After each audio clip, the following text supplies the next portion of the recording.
There's a peculiar moment when you realize someone has made a judgment about your competence, not based on what you've done, but on what they believe you cannot do. I stood in that moment on a Tuesday morning, holding a folder that was meant for me but had been given to someone else.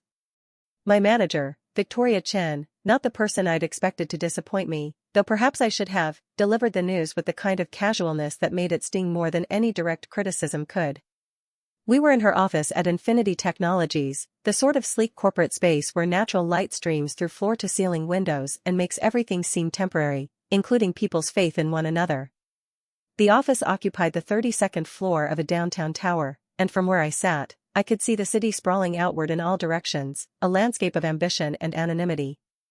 "Erica," she'd said, not looking up from her screen, "I'm going to have Marcus handle the annual forecast this cycle.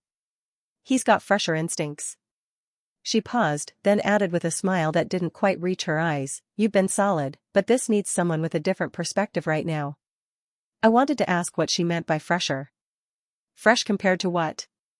Fresh in the sense of untested? Fresh in the sense of young? But I didn't ask.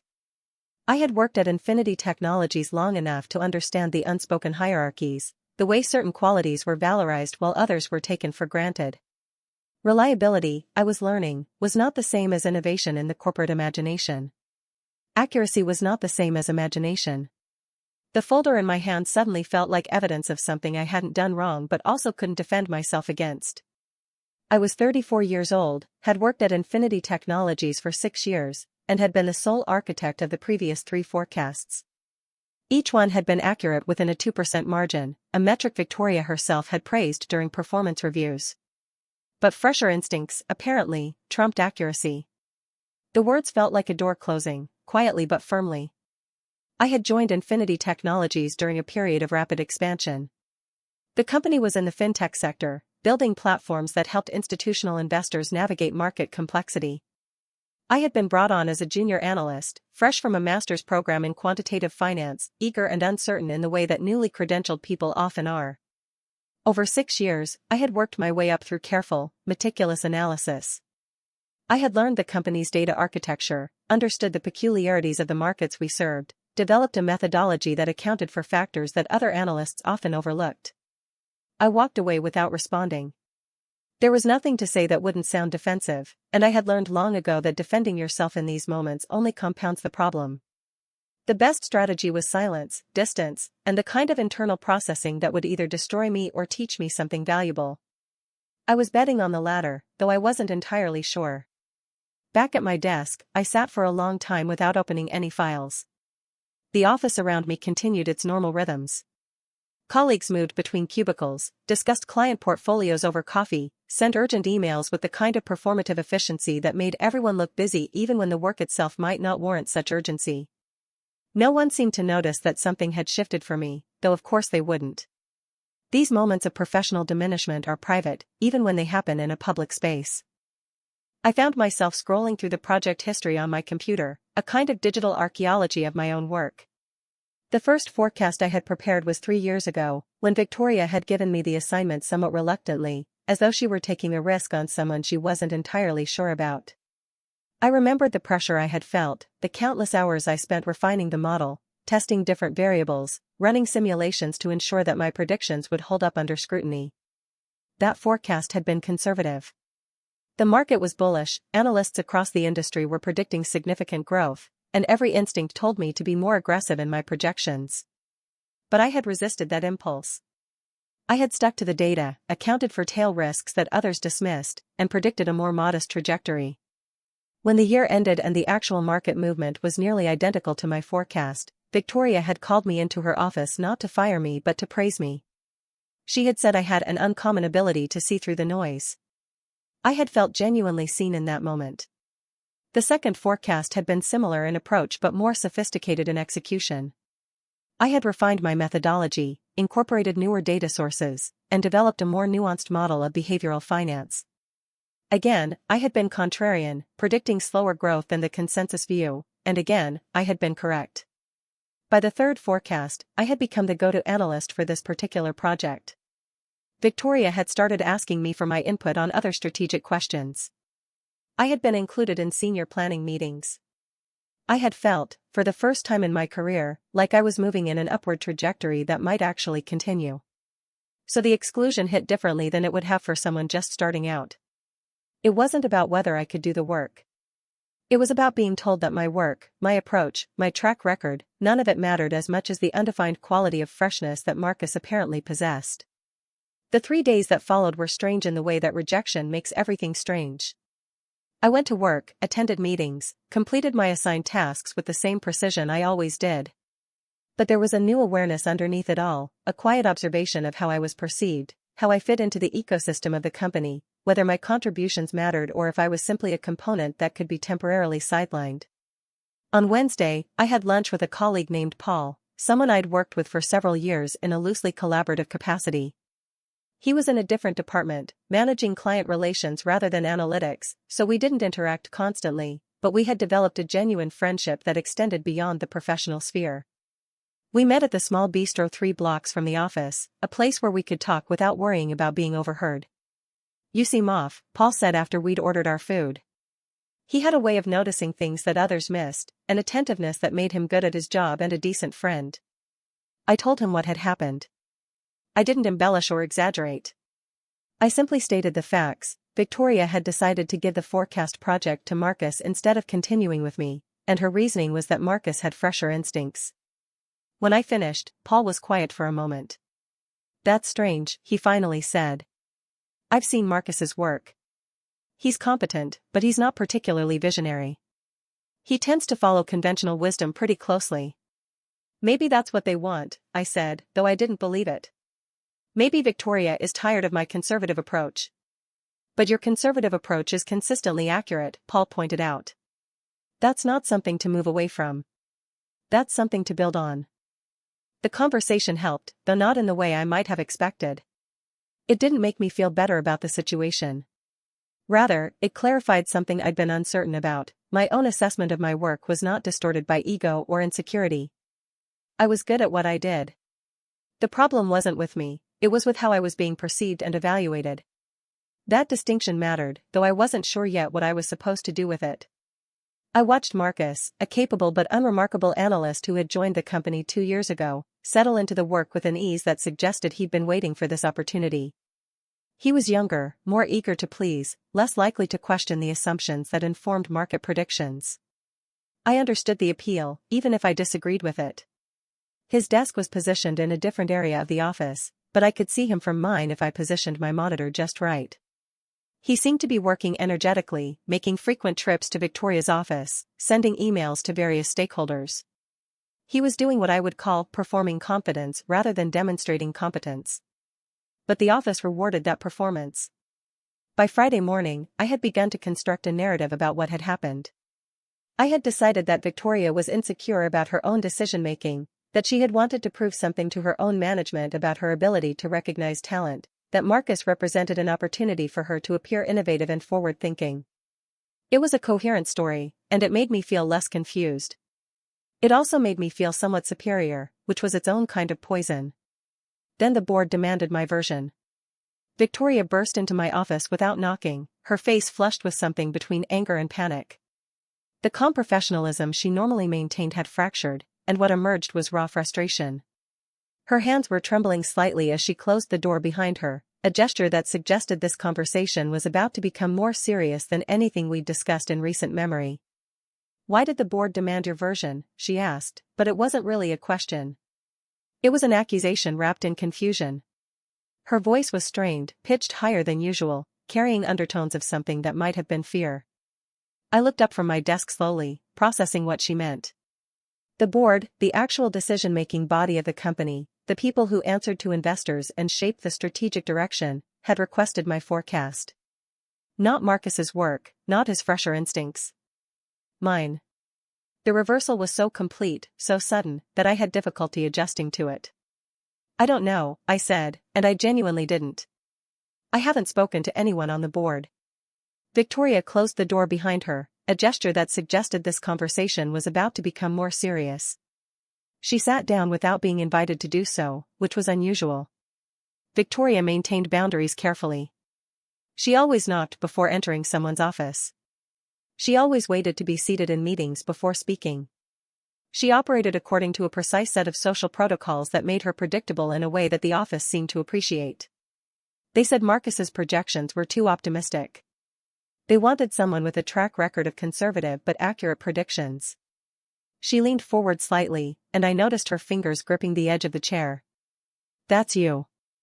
They specifically mentioned your work from the last 3 quarters. One of them said they'd been following your forecasts and they were impressed by the consistency of your methodology. The words hung in the air between us, and I felt something shift in my chest, not triumph, exactly, but something closer to vindication. Or perhaps the beginning of understanding something I'd been too hurt to process before. I realized in that moment that Victoria herself had not been responsible for the board's decision. She had been as blindsided as I had been when they came to her asking for my work. What does that mean for the timeline? I asked, focusing on the practical dimension of the situation rather than the emotional one. They want it Monday morning. Full presentation, supporting materials, the complete analysis. It's accelerated, but it's also an opportunity. If you do well with this, there are implications for your career trajectory. She paused, and for the first time that week, she looked at me as though I were a person and not a problem to be managed. I made a mistake. I should have trusted your instincts. So what happens now? I asked, though I was already thinking several steps ahead.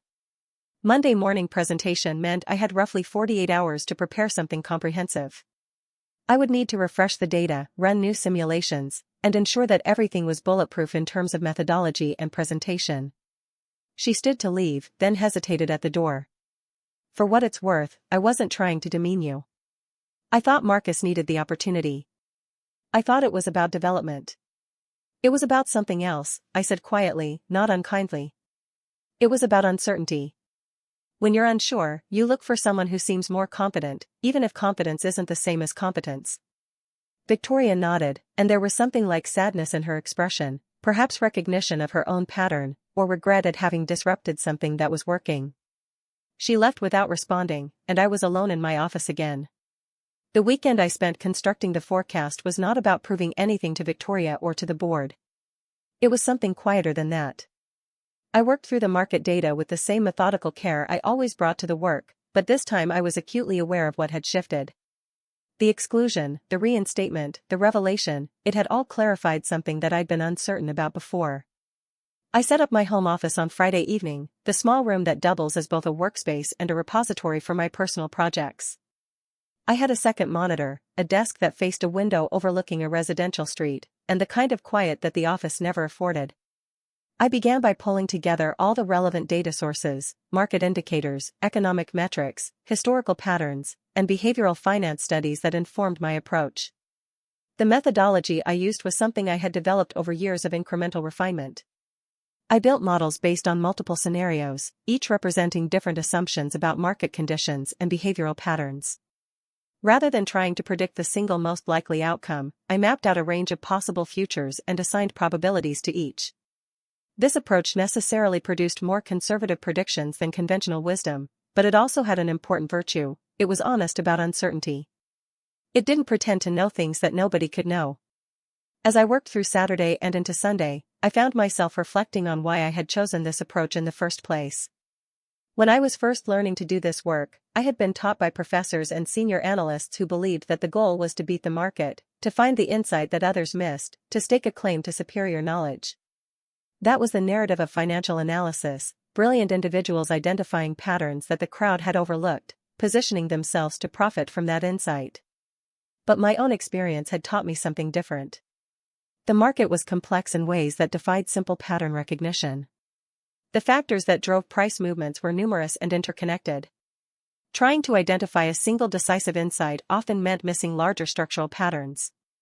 And the people who succeeded in finance over the long term weren't necessarily the ones with the flashiest predictions. They were the ones who understood their own limitations, who didn't confuse confidence with accuracy, who could acknowledge uncertainty while still making decisions. This was what I wanted to convey in my forecast to the board. Not that I had all the answers, but that I understood the questions well enough to provide guidance that had proven reliable. That was the real value I offered. By Sunday evening, I had constructed a comprehensive forecast that ran to about 40 pages. It included detailed analysis of market conditions, behavioral patterns, competitive dynamics, and risk factors. It outlined 3 distinct scenarios: a bull case, a base case, and a bear case, with probability weightings for each. It explained the reasoning behind the weightings and highlighted the specific factors that would need to shift to move from one scenario to another. I practiced the presentation several times, speaking the analysis aloud to ensure that the narrative flowed logically and that I could answer questions spontaneously without relying on notes. I was thorough but not verbose. I was confident but not arrogant. I thought, ready. Monday morning arrived with a kind of crystalline clarity. I dressed carefully, choosing a navy suit and a white shirt, the kind of professional uniform that conveyed competence without calling attention to itself. I arrived at the office early, well before the board meeting was scheduled, and I set up my materials in the conference room, printed copies of my analysis, access to the digital files, the presentation slides projected onto the screen. The board members arrived around 9 o'clock. There were 5 of them: Claire Ashton, the senior member who had been with the company since its founding; Richard Wong, who came from a venture capital background intended to focus on growth metrics; Susan Flores, who managed the company's relationship with institutional investors; and 2 others whose names and specific roles I had looked up but whose presence was less active in my understanding of company dynamics. Victoria was present as well, sitting to the side rather than at the table, which meant she was there to support the presentation but not to drive it. The implicit message was clear: this was my work, my responsibility, my opportunity. I began with the context. I explained how the market had evolved over the previous quarter, what the current consensus view was predicting, and why I believed that consensus was incomplete. I walked through my methodology without being condescending about it, explaining the assumptions I made and the reasoning behind each one. I presented the 3 scenarios with their respective probabilities and timelines. The questions began once I had laid out the basic framework. Richard asked whether I thought my bear case was pessimistic enough. Susan wanted to know how my projections would change if certain regulatory decisions went a particular direction. Claire asked me to articulate what I considered the most important uncertainty, the factor that, if I got it wrong, would most significantly impact the overall forecast. I answered each question directly and honestly. When I didn't know something, I said so. When I was uncertain about something, I explained what would resolve the uncertainty. This, I found, was more persuasive than having an answer for everything would have been. The board seemed to be evaluating not just my analysis but my thought process, my ability to reason through complex problems, my willingness to acknowledge the limits of what I could know. After the presentation, one of the senior board members, Claire Ashton herself, pulled me aside. The others had filed out of the conference room, heading back to other obligations, but Claire lingered, signaling for me to stay. That was exactly what we needed, she said. Victoria mentioned there was some uncertainty about whether you should be doing this. I want you to know that we didn't ask for you because we wanted to undermine anyone. We asked for you because we've seen your work and it's solid. More than that, it's thoughtful. There's an intelligence in your approach that I appreciate. I thanked her, and I meant it. But what I was thinking about was something else entirely. The exclusion hadn't been personal, though it had felt personal.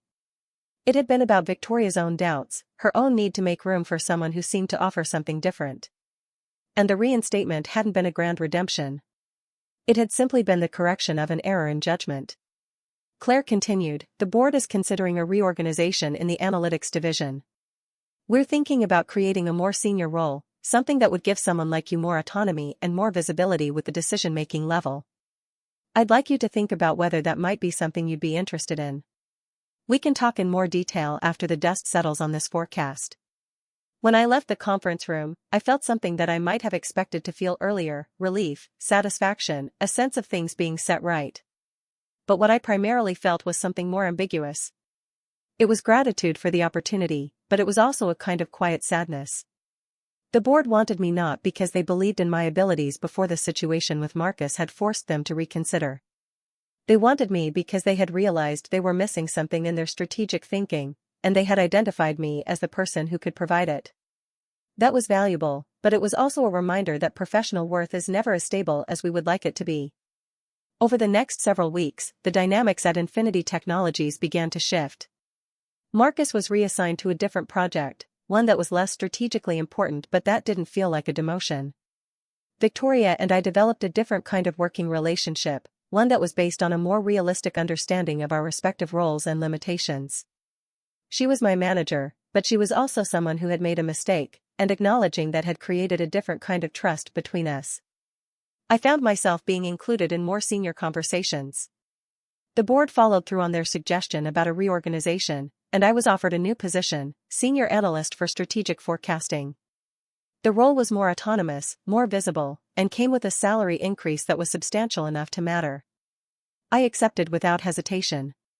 But what was perhaps most important was something that no one could have given me, an internal shift in how I understood my own value and my place in the professional world.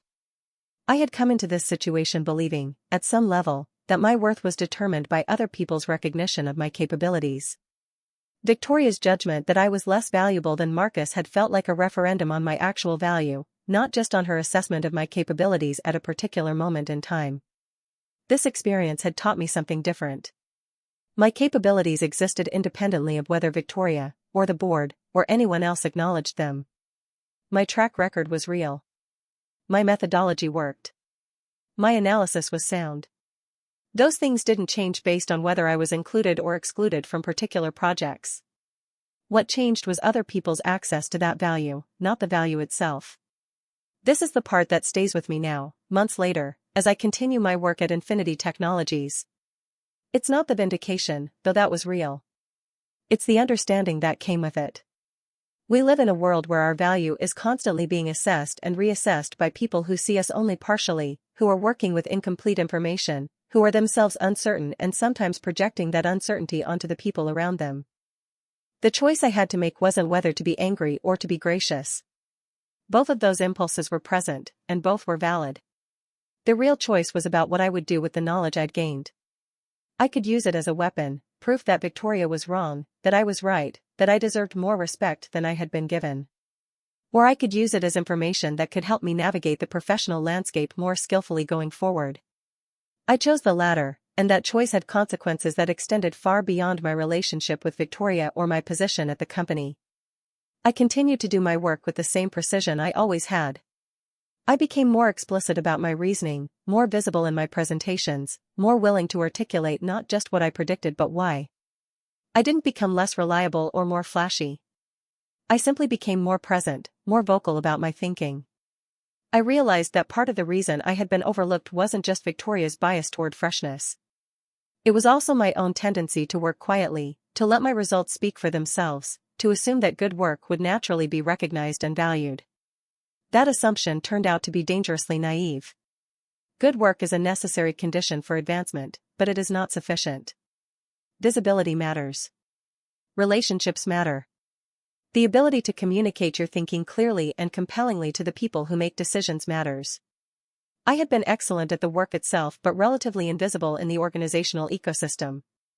Once I became more visible, more willing to speak up, more engaged with the broader strategic conversations at the company, things began to shift. I was invited to sit in on board meetings. I was asked to mentor some of the younger analysts in the department. I developed a closer working relationship with several members of the board, particularly Claire, who seemed to take a genuine interest in my development. But perhaps the most important thing that shifted was internal. I developed what I might call professional self-respect. This is not the same thing as self-confidence, which can be brittle and easily damaged by a single negative evaluation. Professional self-respect is based on an honest assessment of your own capabilities and contributions. It acknowledges areas where you are strong and areas where you need to develop. It doesn't depend on constant external validation. It exists because you have evidence, accumulated over time and across multiple contexts, that you are good at what you do. When other people disagreed with that assessment, I could consider their perspective seriously without it shaking my fundamental understanding of myself. When Victoria excluded me from a project, I could feel hurt and confused without believing that she was right about my actual value. When the board recognized my work, I could be pleased and gratified without believing that I was only valuable because they said so. This is what I want to leave you with as we finish here. We all face moments when someone we trust makes a judgment about our capabilities that feels wrong, that stings, that makes us question ourselves.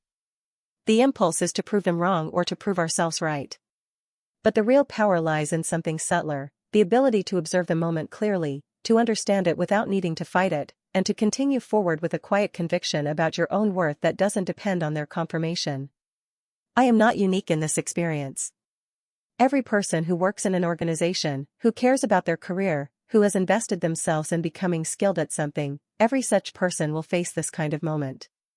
The question is not whether it will happen. The question is what you will do when it does. You can let it define you, accepting the judgment as final and true. You can fight against it, looking for vindication and proof of your value. Or you can acknowledge it as one data point in a larger picture, as information about how you are being perceived in a particular moment, without letting it determine your trajectory. Years from now, when I reflect on the time I spent at Infinity Technologies, the thing I will remember most vividly is not the moment of exclusion or even the moment of reinstatement. I will remember the quiet weekend when I prepared a forecast that I believed in, knowing that it might not matter, knowing that I might be sidelined again, but doing the work anyway because it was the work I had chosen to do and because it was important to me to do it well.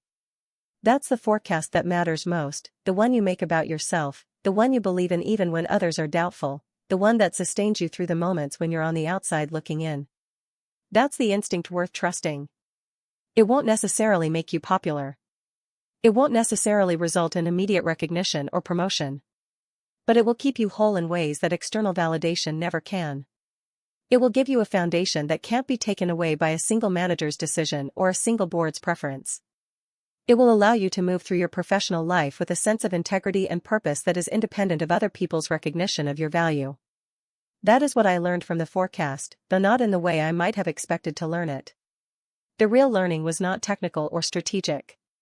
It was personal. It was about understanding that my capabilities existed independently of whether they were acknowledged, that my worth was not diminished by being overlooked, and that the most important judgment about my value had to come from within. Everything else, the promotions, the recognition, the board's interest in my work, those things followed naturally once that internal foundation was in place. And they mattered far less than I had thought they would.